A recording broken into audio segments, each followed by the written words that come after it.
ओम श्री साईनाथाय नमः। मेरे प्यारे बच्चे, तुम्हारे जीवन से उन संघर्षों को समाप्त किया जा रहा है।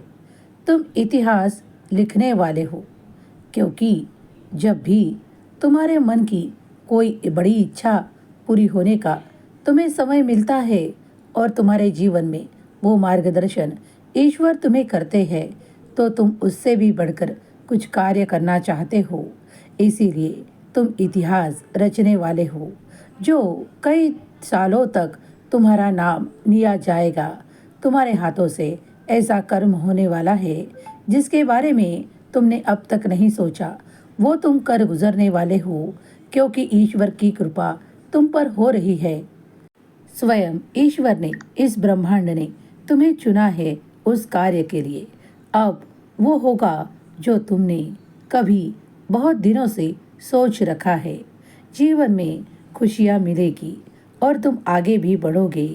यह जीवन में तुम्हें ऐसे अवसर प्राप्त होंगे कि वो तुम्हारे लिए बेहतरीन साबित होने वाले हैं। कुछ ही दिनों में तुम अपने प्रगति में बहुत कुछ ऐसे बदलाव भी देखोगे जिसके लिए तुम ईश्वर से प्रार्थना किया करते।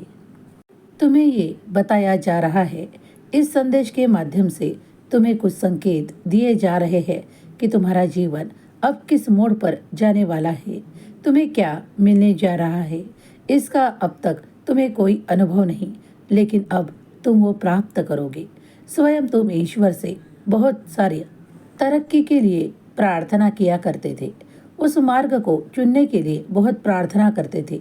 अब ईश्वर ने तुम्हें चुन लिया है उस मार्ग पर आगे बढ़ने के लिए। आगे बढ़ते रहो। तुम और तुम्हारा सारा परिवार जिस तरह साई सेवा करते हो, तो मैं सारी सेवाओं को स्वीकार करता हूँ। तुम प्रेम पूर्वक कभी मुझे पुष्प भी चढ़ाते हो, उसका भी दिल से मैं स्वीकार करता हूँ।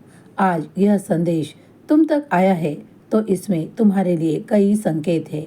इन्हें समझो, इन्हें अपनाओ और आगे बढ़ने के लिए तैयार हो जाओ। ईश्वर की ओर से तुम्हें चुना गया है उस कार्य के लिए जो अब तुम्हें करना है, उससे इतिहास रचने वाला है। जीवन में निश्चिंतता पाओगे, सुख सुविधाएं भी बढ़ेंगी और तुम आगे भी बढ़ोगे। तुम्हारे जीवन की व्याकुलता समाप्त होगी और निश्चिंतता बढ़ने लगेगी। यह साई का तुम्हें और तुम्हारे सारे परिवार को आशीर्वाद है। निश्चिंत रहो, खुश रहो, तुम्हारा कल्याण होगा।